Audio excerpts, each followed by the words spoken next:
Hello, everyone. My name is Dennis DeYoung, and I am a business relations specialist here at Opportunities for Ohioans with Disabilities. And I'd like to welcome you all to the Employer's ADA Handbook, Performance, Conduct, and Safety. Today's training is the third in a series of 5 webinars. I'm excited to be co-hosting with my colleague, Julie Wood. Julie, would you like to introduce yourself and tell us a little bit about today's presentation? Yes, thank you, Dennis, and hello, everyone. We appreciate having you with us today. My name is Julie Wood, and I am the Worksite Accessibility Specialist here at Opportunities for Ohioans with Disabilities, which we refer to as OOD. I am also an occupational therapist and an ADA coordinator. My role at the agency is to support our employer partners by providing consultations and delivering education that is focused on making work sites accessible and inclusive for employees with disabilities. And this includes addressing the guidelines and best practices for navigating Title I of the Americans with Disabilities Act, which is referred to as the ADA. So today we are here for the third webinar in our series. The first webinar included an overview of the responsibilities employers have under Title I, and the second addressed reasonable accommodations and undue hardship. Today we are focusing on performance, conduct, and safety, and our goal is to provide an introductory overview of the general responsibilities employers have, while also sharing best practices for navigating these topics in the workplace. We have provided additional information and resources in the Learner's Guide for topics that may be geared more toward unique situations employers encounter in their specific workplaces. And just as a reminder, I am available to provide consultations with our employer partners who want to discuss some of these topics in more detail than we can cover today. Thanks, Julie. So before we get started, I would like to share our available resources. First, the first 2 webinars included in the Employer's ADA Handbook are archived on the Employers page of our website if you'd like to access those. And today's training comes with the PowerPoint slides, a learner's guide, and a helpful fact sheet. And if you'd like to access these now, a link is posted in the Q&A section of Microsoft Teams. We are offering HRCI credit for attending the live presentation. To receive credit, please use the link in the Q&A section to sign in. At the end of the presentation, use the link in the Q&A section to complete an evaluation of today's training. You should receive an email with your HRCI credit approximately 10 business days after the webinar. Just as a reminder, the information we share in these resources and during today's conversation is for educational purposes only and is not legal advice. But we do hope this information is helpful for you. We will be stopping about halfway through today's presentation and once more right before we conclude to answer any questions. So please post your questions in the Q&A box at any time so they're ready for us when we stop. Julie, I understand performance, conduct, and safety share some commonalities under Title I. That seems like a good way to start our conversation on these topics. Dennis, you are right, and we will discuss these topics individually, but to begin, I'd like to point out the requirements under Title I which apply to all 3. I think highlighting some of what is common amongst these topics may help to answer some of the general questions employers sometimes have. Great. What's the first thing these topics have in common? The guidance from the Equal Employment Opportunity Commission, which is referred to as the EEOC, does not prevent covered employers from creating standards and rules and consequences. For example, the guidance states covered employers are not prevented by Title I in establishing qualification standards, essential functions, performance expectations, quality standards, or consequences for low performance. The guidance also does not prevent establishing conduct rules and consequences for misconduct.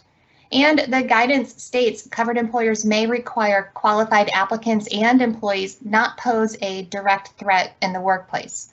So the first commonality shared by performance, conduct, and safety is covered employers are not prohibited under Title I from creating standards and consequences in the workplace. Now, there are some requirements to be familiar with relating to each of these topics and disability, and we will highlight those as we move through the presentation. Okay, so what else do they have in common? The next commonality refers to reasonable accommodation. We know covered employers are required to provide reasonable accommodations for qualified employees with disabilities to access equal employment opportunities. Accessing equal employment opportunities covers every aspect of employment. So this means if an employee with a disability needs a reasonable accommodation to meet the performance standards or to adhere to conduct rules or to work safely, one needs to be considered. Now, often employees with disabilities do not need reasonable accommodations in the workplace. However, sometimes a reasonable accommodation may be all that is needed to enable an employee with a disability to perform the job or meet the conduct standard or to not pose a direct threat to health or safety. Is there anything else? Yes, just a few more things to highlight before we talk about each topic individually. First, the EEOC guidance often refers to applying standards and consequences uniformly with all employees, including employees with disabilities. For example, all employees performing the same job should generally be evaluated on their performance with the same criteria, should be held to the same conduct rules, and the assessment of direct threat should be applied uniformly to all employees. What's key to know here is when you are navigating performance, conduct, and safety related to disability, the EEOC guidance will often require the rule, the standard, and the consequence be job-related and consistent with business necessity. So these are concepts we will talk about with each of these topics individually. Interesting. Can we talk more about what job-related and consistent with business necessity mean when applied in this context? Sure, Dennis, and I'll define a few other terms as well. When it comes to job-related and consistent with business necessity, the EEOC guidance I referenced did not come right out and define these terms, but when used in context, here is what each of these terms refers to. Job-related means things like qualification standards, tests, performance measures, or selection criteria applied to a specific job as opposed to a general class of jobs. Consistent with business necessity means those same items are related to the essential functions of a specific job. The essential functions are those critical job duties that must be completed to meet the objectives of the job, and if they were removed, would change the job fundamentally. Another term I'd like to define is qualification standards. These are the requirements employers create for a specific job, such as education, training, licenses, certificates, abilities, attributes, such as the ability to work under pressure, and also includes the requirements established for safety and health. And just as a reminder, a reasonable accommodation is a change in how work is done or with the work environment that enables an employee with a disability to access the hiring process, perform the job, access the work environment, and enjoy the privileges of employment. Julie, I know to receive protection under Title I, an individual with a disability must be qualified. So what does this mean for performance? Dennis, being qualified means the individual meets the job's qualification standards, which are job-related and consistent with business necessity. And being qualified also means the individual can perform the essential functions of the job with or without a reasonable accommodation. And so based on this, employers can expect all employees, including employees with disabilities, to be qualified and able to perform the essential functions of the job. And when an employee with a disability needs a reasonable accommodation to perform the essential functions of the job, the employer is required to provide one, unless doing so causes an undue hardship. Right. And we know employees with disabilities often do not need a reasonable accommodation to perform the job. Are there any best practices for supervisors and managers to consider for managing performance, both from a perspective of encouraging employees to meet the objectives of the job, but also to help prevent disability-related discrimination? There are some best practices, and these can be applied to managing conduct as well. So first, it's helpful to communicate your quality standards, your performance expectations, and any consequences for low performance clearly. And when you do, use plain language that is direct and concise, and make sure to define any necessary technical terms or jargon that's used on the job. Next, it's important to measure performance and quality accurately and with the same criteria for all employees performing the same job.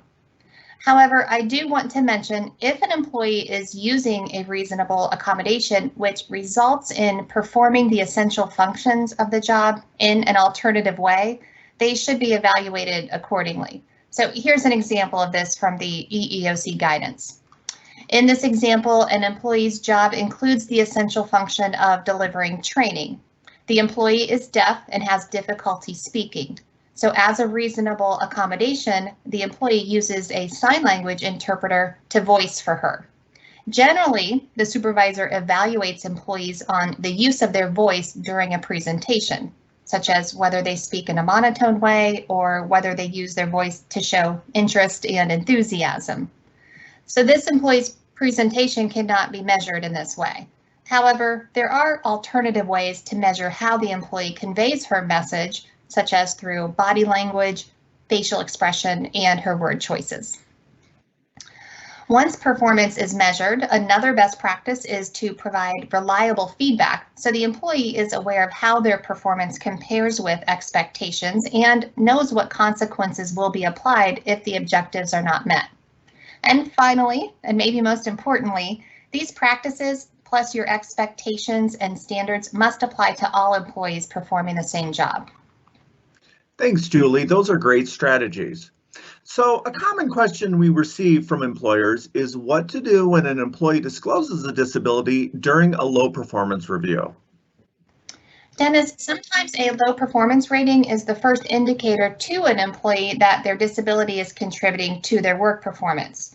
And so during a low performance review, an employee may choose to disclose their disability, and when they do, they may or may not request a reasonable accommodation. So that sounds like two different situations. In the first, the employee requests a reasonable accommodation, and in the second, the employee does not. Are both situations handled the same? There are similarities, but I'd like to talk about each of these separately. So when the employee responds to the low performance rating by disclosing a disability and attributes the low performance to the disability, but does not request a reasonable accommodation, here is what the EEOC guidance suggests. First, you want to clearly communicate the performance expectations to the employee and provide reliable feedback on the employee's performance, highlighting where the employee is not meeting the expectations. Because the employee disclosed a disability and attributed this to the low performance, ask the employee how the disability is affecting their job performance. During this conversation, if the employee does not ask for a change at work or a reasonable accommodation, you may ask what you can do as the employer to help the employee meet the performance expectations. If the employee knows what will help or would like to explore ideas, begin the interactive process promptly, just as you would anytime you receive a request for a reasonable accommodation. If the employee declines pursuing options to help meet performance expectations, provide the employee with information on who to contact if he or she changes her mind and would like to explore options later. The guidance indicates you are permitted to apply the consequences for the low performance as you would for any employee with low performance in the same job.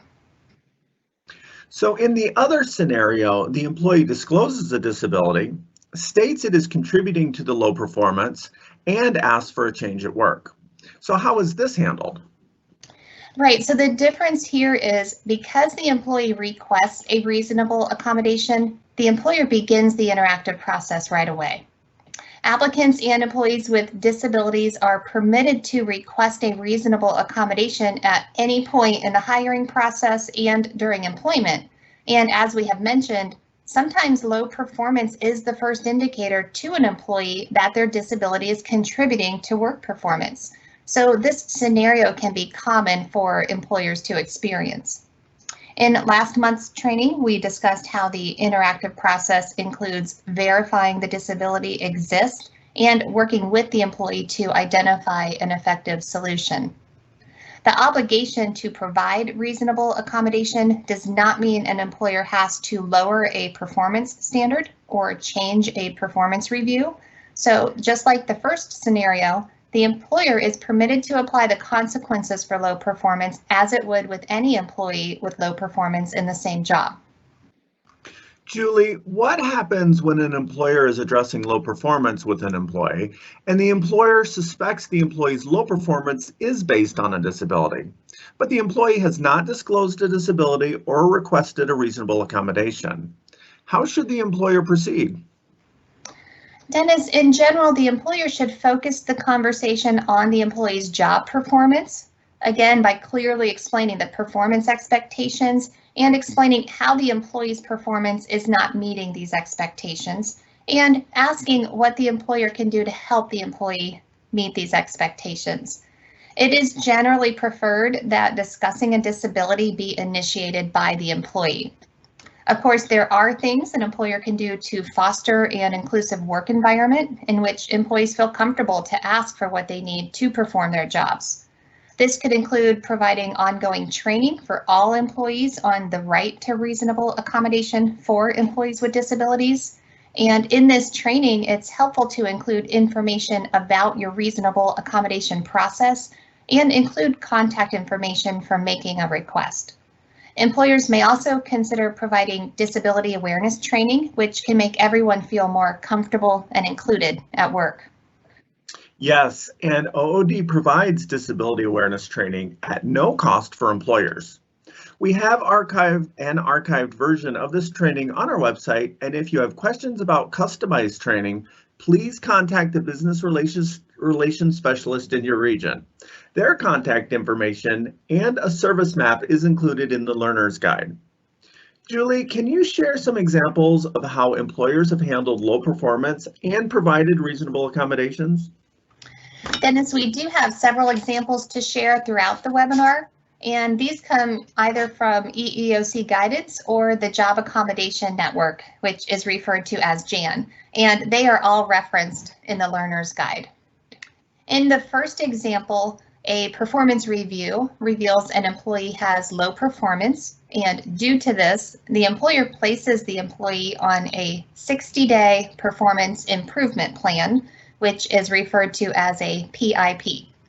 So the PIP is the consequence any employee would receive who has low performance in this job class. The employee responds to this by disclosing a disability and requesting a reasonable accommodation. So the employer chooses to postpone the PIP and begin the interactive process.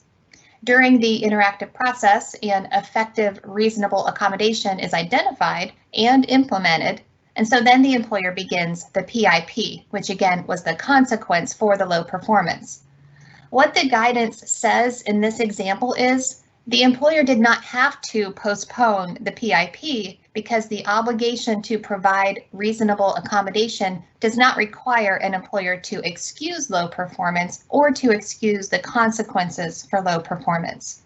And the guidance says the fact that the employee did not ask for an accommodation until receiving a low performance review and being placed on a PIP does not excuse the employer of the obligation to provide a reasonable accommodation if the employee has a disability and needs an accommodation to perform the job. Remember, an employee with a disability may request a reasonable accommodation at any time during employment. What the temporary postponement of the PIP offers in this scenario is the time needed to process the request and identify a reasonable accommodation so the employee has an equal opportunity to improve performance.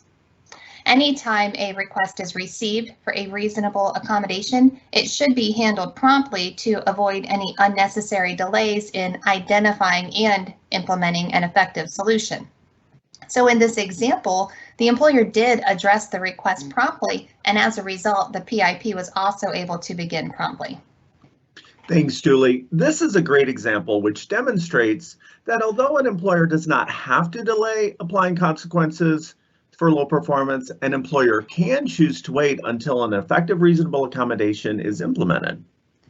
Yes, the EEOC guidance does identify what is and is not permitted, but employers are able to go beyond the law in favor of employees with disabilities if they choose. And this is one of those examples.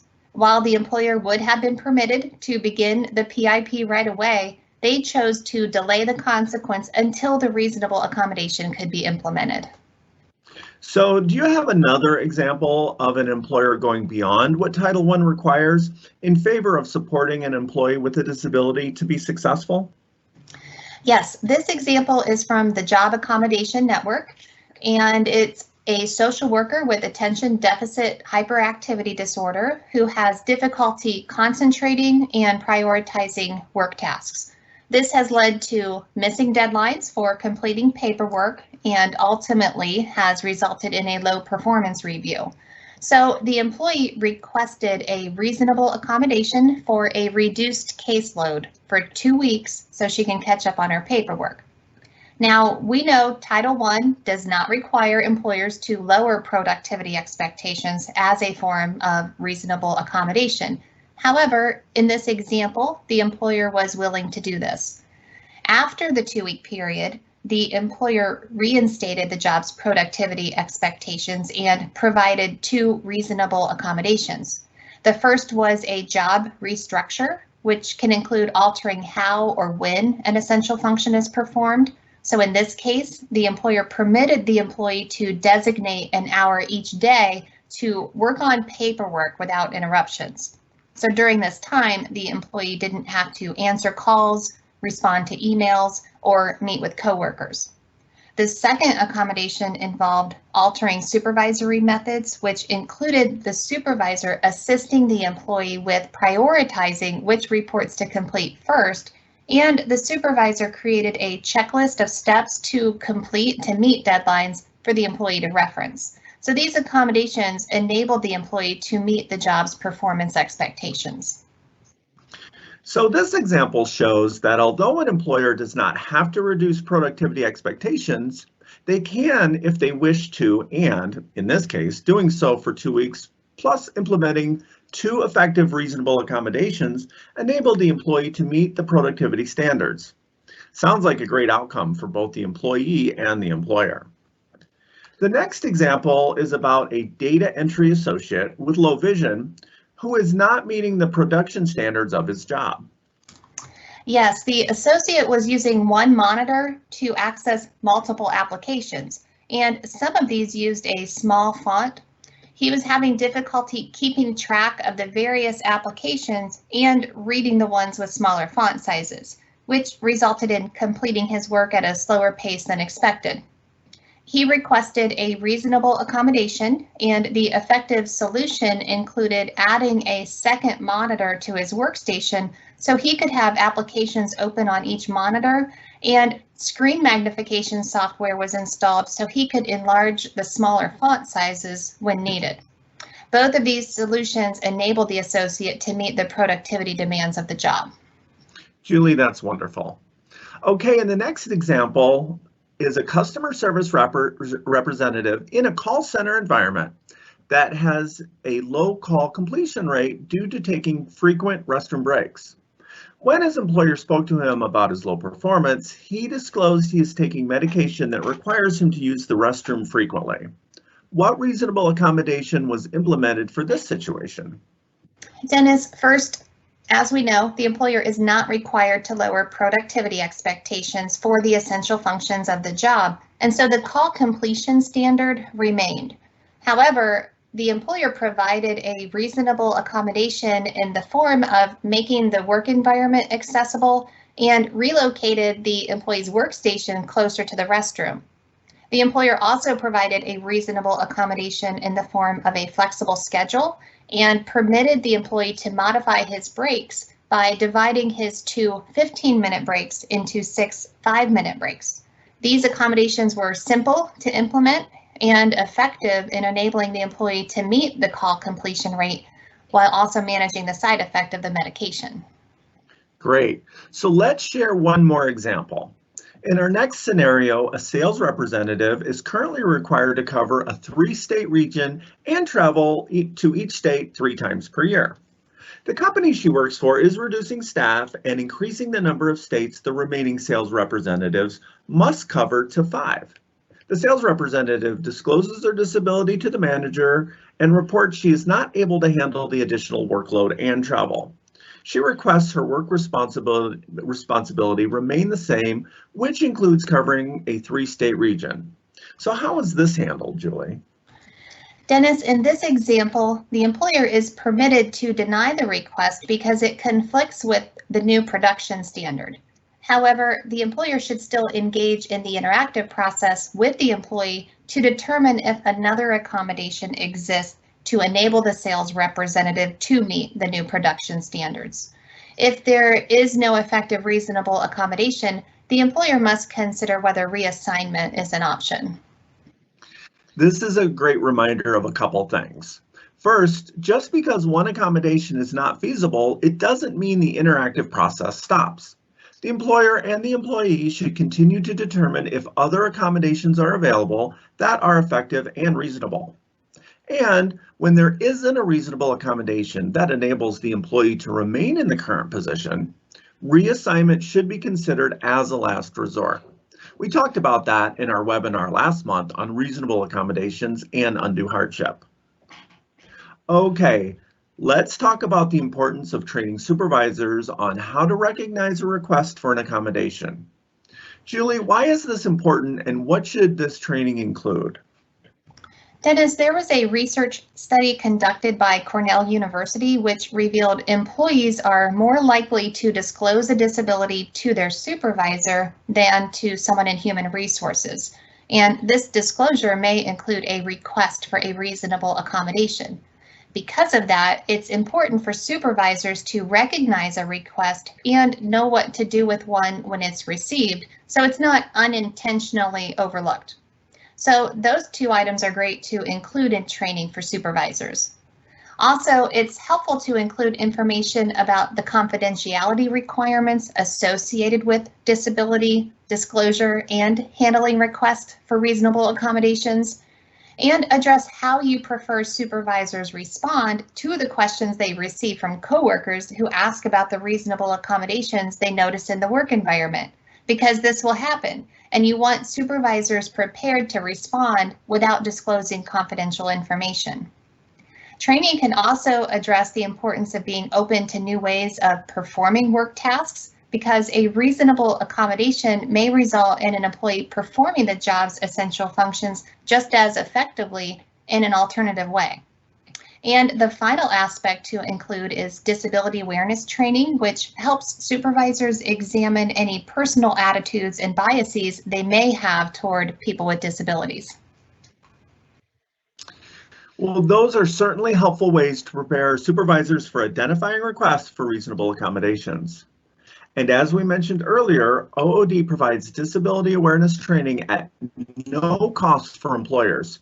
So please reach out if you are interested. Okay, let's take our first break to see what questions have come in. All right. Julie, first question. Does an employee have to request a reasonable accommodation at a specific time?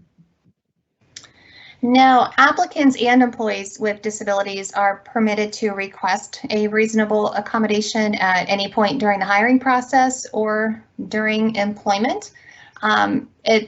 It's common sometimes that an employee may not know that their disability is contributing to their work performance until they receive a low performance review. So sometimes this is the moment that an employee discloses to an employer that they have a disability and they're requesting a reasonable accommodation.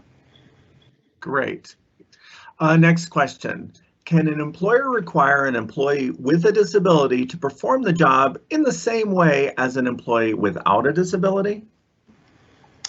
The answer to that really will depend on the case-by-case assessment that you go through during your interactive process. Most of the times there are alternative ways to perform many jobs, and one of those alternative ways can be through the use of a reasonable accommodation. So I think most of the time the answer to this is going to be that yes, you can perform the job in another way, but when you do that case-by-case assessment, if there's something unique about a particular essential function of the job that can only be performed one way, then you'll make that determination when you make the assessment of the essential function. Thanks, Julie, and thanks everybody for your questions. All right, we are ready for our next topic, which is conduct. Most employers have conduct rules which employees must follow in the workplace, such as zero tolerance for violence or stealing, demonstrating respect for colleagues and customers, observing safety protocols, attendance policies and dress codes, and no drinking alcohol or using illegal drugs at work. Julie, earlier you said Title I generally does not prevent employers from creating conduct rules and establishing consequences for misconduct. The EEOC guidance indicates employers may require all employees, including employees with disabilities, to meet conduct standards. So what happens when an employee with a disability violates a conduct rule? Dennis, when an employee with a disability violates a conduct rule and disability is not a contributing factor, the employee may be disciplined with the same consequences that would apply to all employees who violate the same conduct rule. So I have an example of what this means from the EEOC guidance of an employee who is blind. The employee makes personal calls on work time, has been told by her supervisor this is not permitted. The employee regularly leaves her workstation to smoke cigarettes and has been warned by her supervisor this is only permissible on breaks. The employee disregards safety guidelines when using equipment, despite having received instruction from her supervisor on proper use. And so all of these actions are unrelated to the disability, and the employer may discipline the employee for the misconduct, just as any employee would be disciplined for these actions. You also mentioned employees with disabilities often do not need reasonable accommodations to meet conduct standards, but when disability does contribute to misconduct, a reasonable accommodation may be all that is needed to enable the employee to meet the standards effectively. So let's talk about misconduct and reasonable accommodations.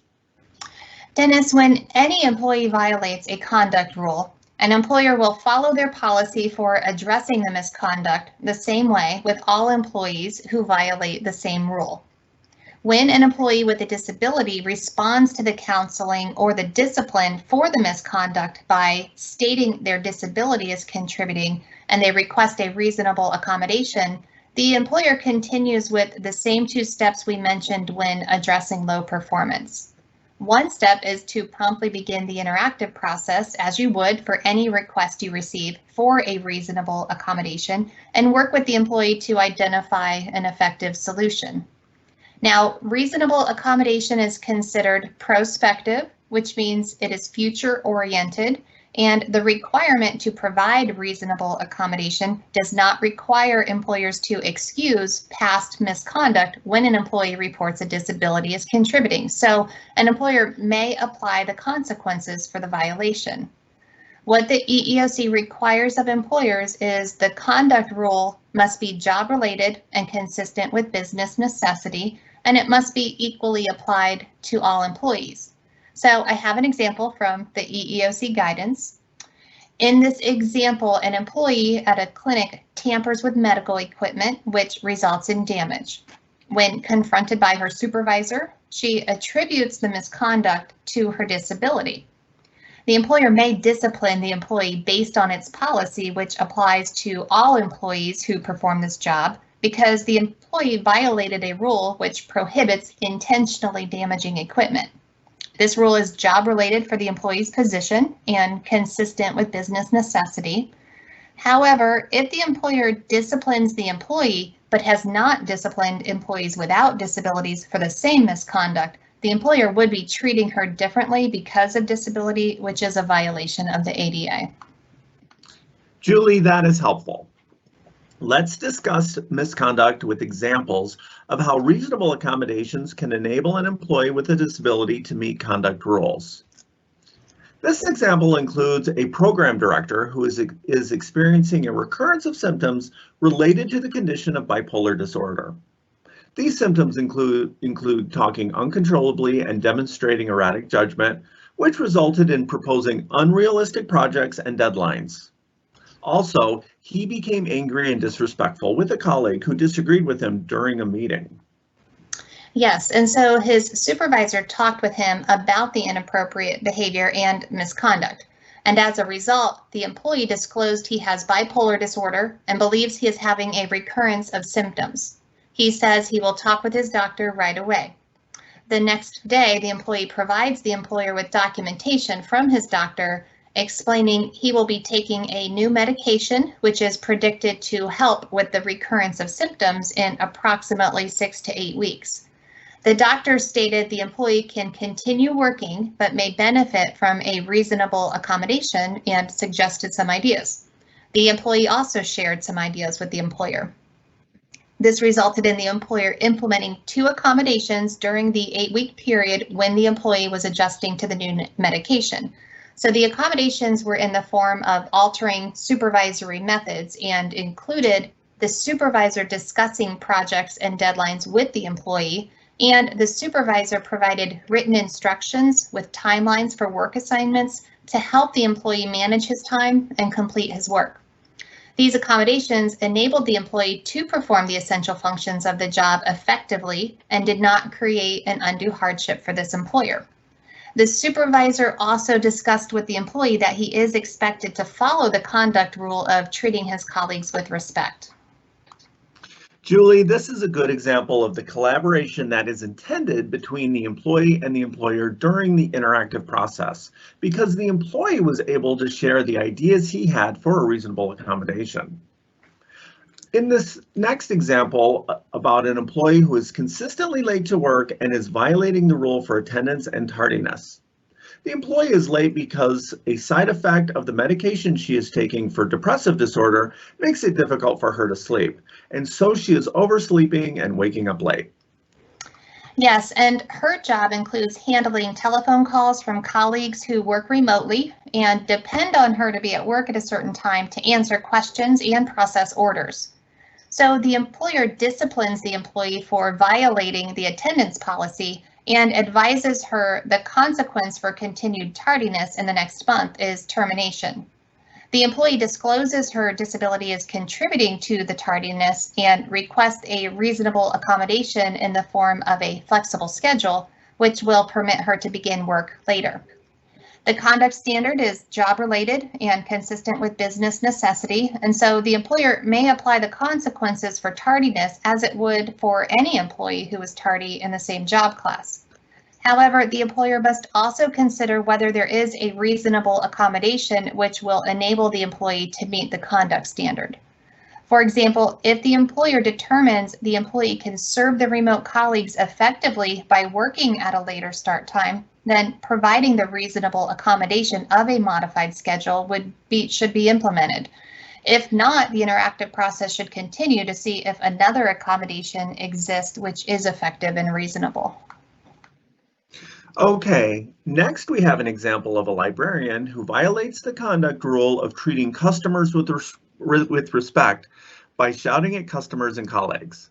This is the second time this has occurred, and so the employer discusses the misconduct with the employee and explains the consequences for a second violation.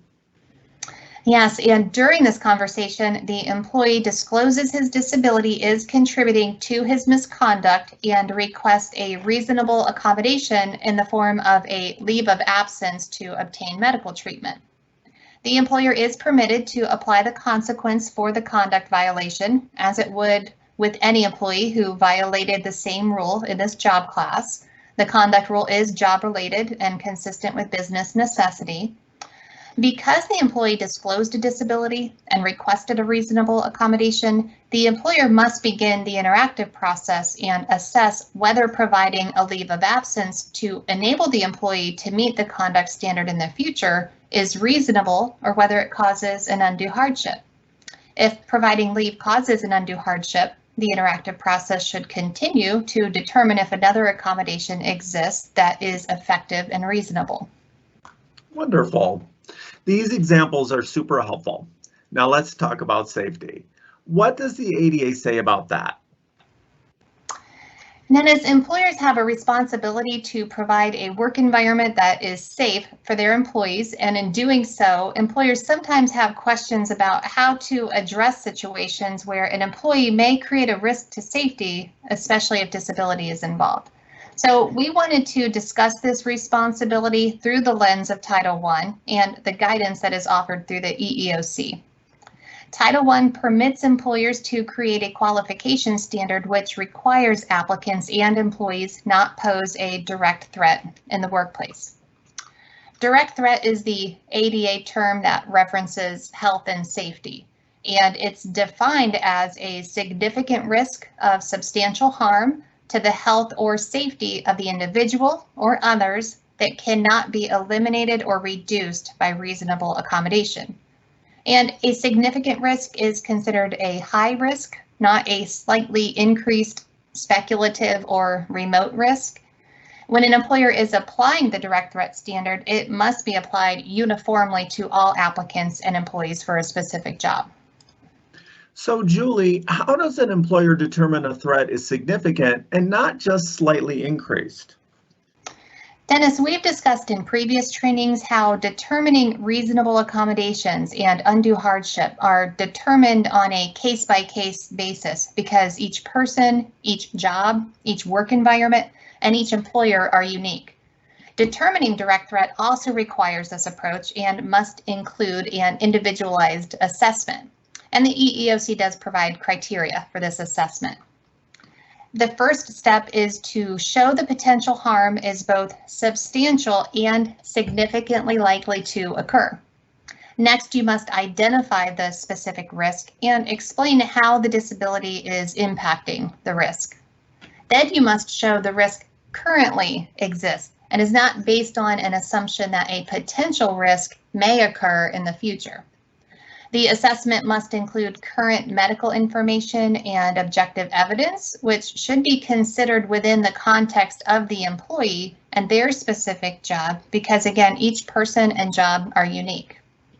When the assessment shows a direct threat exists, then you consider whether the risk can be eliminated or reduced to an acceptable level through reasonable accommodation. If a reasonable accommodation exists, which can remove or reduce the risk, then the direct threat no longer exists. Julie, do you have an example for considering the potential harm of a risk? Yes, I have an example from the EEOC Technical Assistance Manual, which discusses an employee who has epilepsy and has lost consciousness during seizures within the past year. The guidance indicates the employee might seriously endanger his own life or the life of others if working as a bus driver. However, the same employee would not pose a significant risk of substantial harm if employed in a clerical job. Thank you, Julie. That example shows the importance of assessing direct threat on a case-by-case basis because each person and job is unique. Let's talk about stereotypes and assumptions and direct threat and how these can be pitfalls for employers. Dennis, it's important to make sure the determination of direct threat is based on the criteria we discussed and not based on things like generalized opinions, myths, stereotypes, assumptions, or unfounded fears about a disability.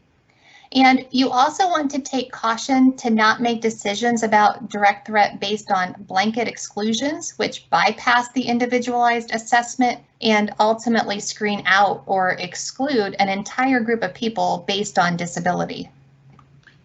Do you have an example that is based on an assumption about a disability? Yes, an example from the EEOC states you cannot assume a person with cerebral palsy and limitations with manual dexterity poses a risk of breaking glass containers filled with dangerous chemicals in a laboratory setting. The abilities and limitations of the employee need to be individually assessed based on the criteria we've discussed. And Julie, can you tell us more about this blanket exclusion and how it can be an employer pitfall? Sure. Employers are permitted to establish qualification standards to protect health and safety in the workplace. However, the reason creating a blanket exclusion is likely to be an employer pitfall is that they screen out or exclude an entire group of individuals based on a disability type without performing the individualized assessment of risk that is required under the ADA.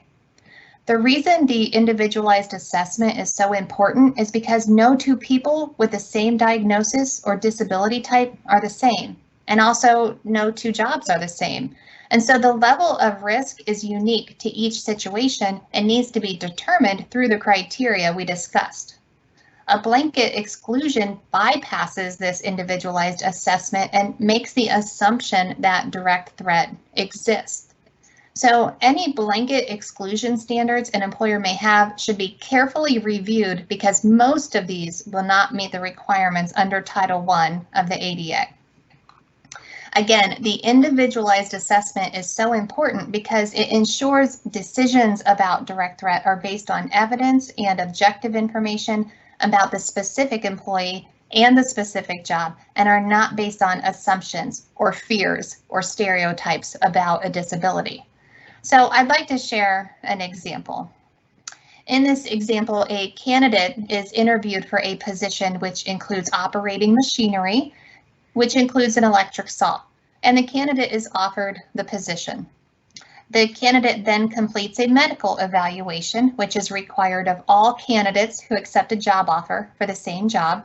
And the evaluation reveals the candidate has a medical condition and takes medication that has potential side effects of decreased coordination and concentration. If an employer has a blanket exclusion that employees taking this medication cannot perform the essential function of operating an electric saw due to the potential side effects of the medication, the employer would not hire this candidate based on the blanket exclusion standard.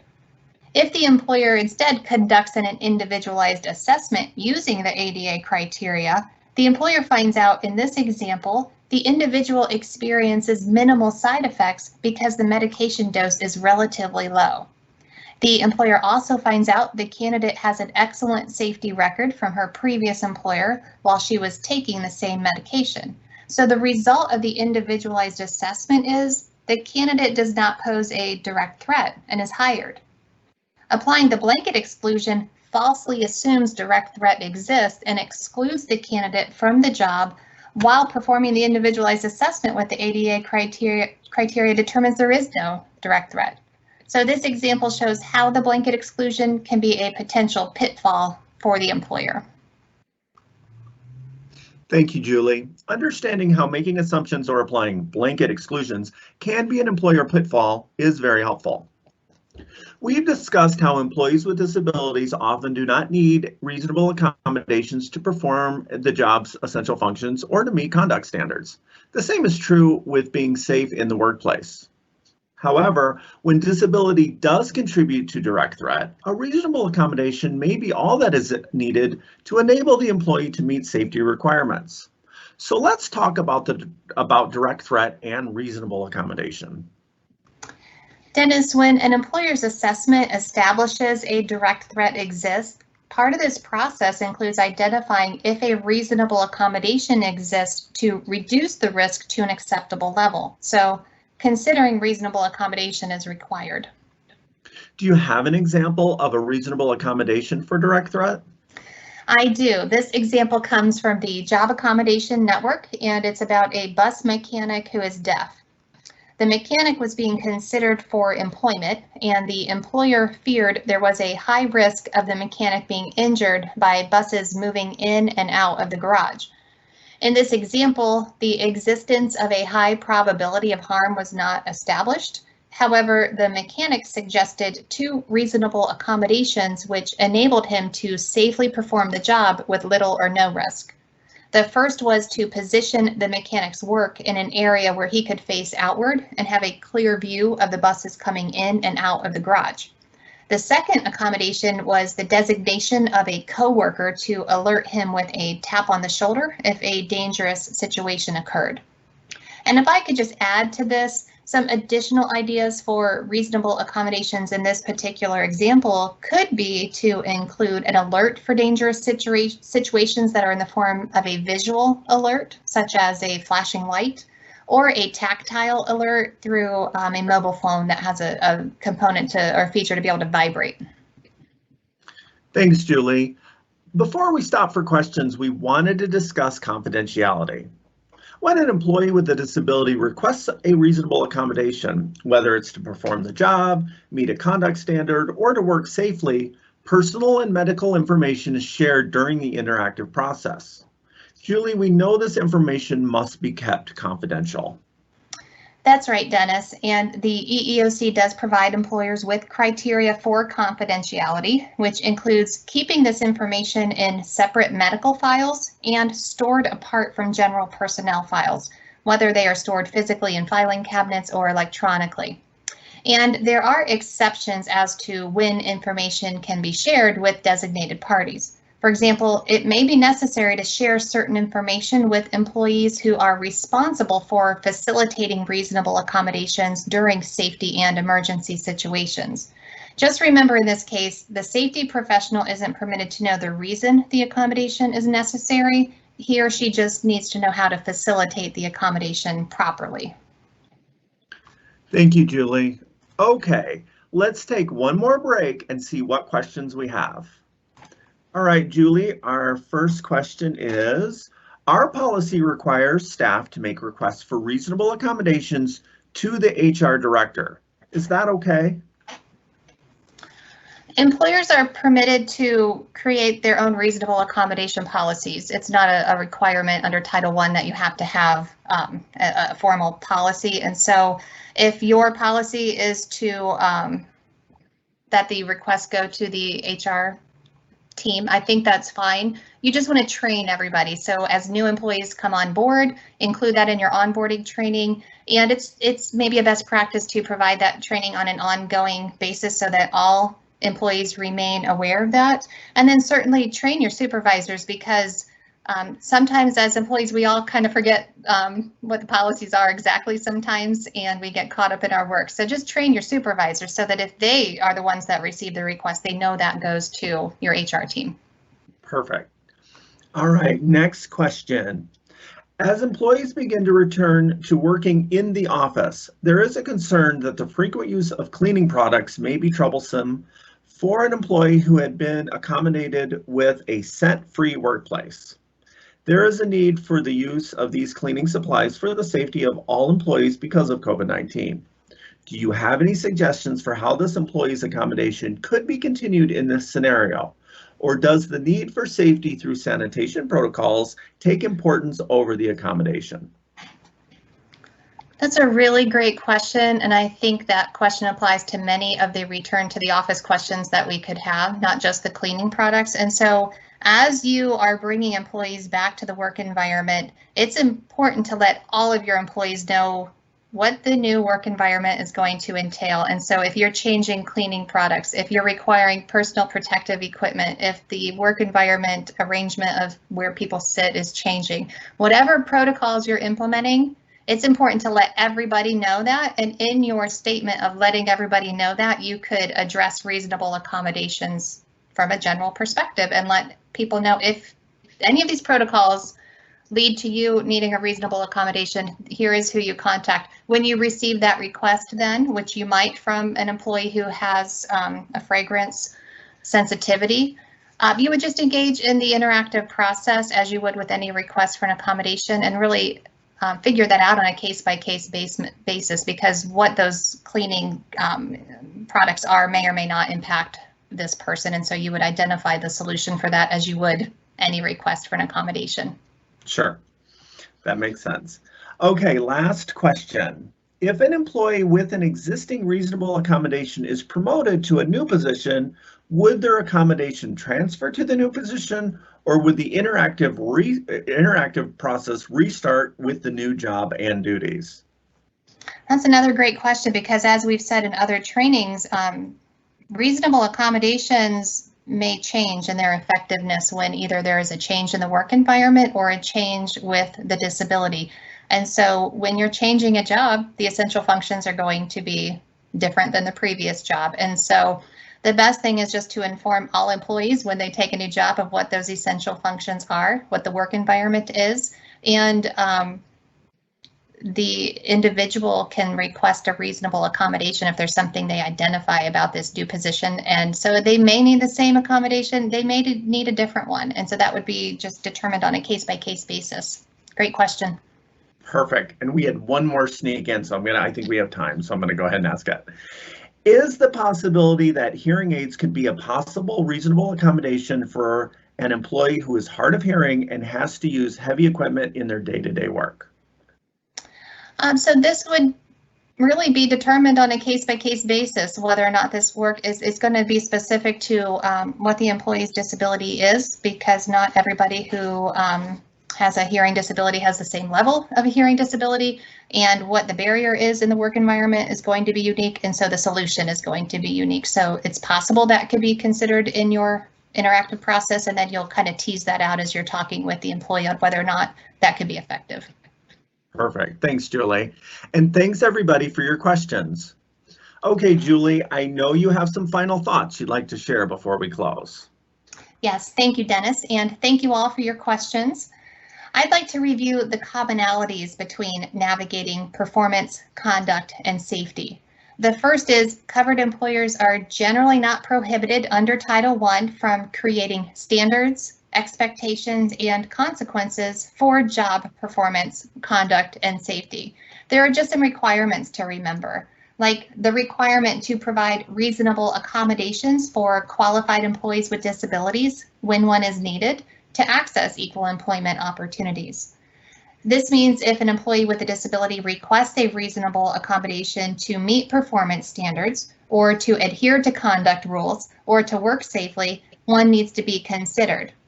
The EEOC also requires that standards, rules, and consequences be applied uniformly with all employees, and when disability is a factor, they must be job-related and consistent with business necessity. We certainly hope today's information is helpful for you, and we do appreciate you joining us today. As always, Dennis, it's great to co-present with you, so thank you. Thank you, Julie, and thank you all for joining us.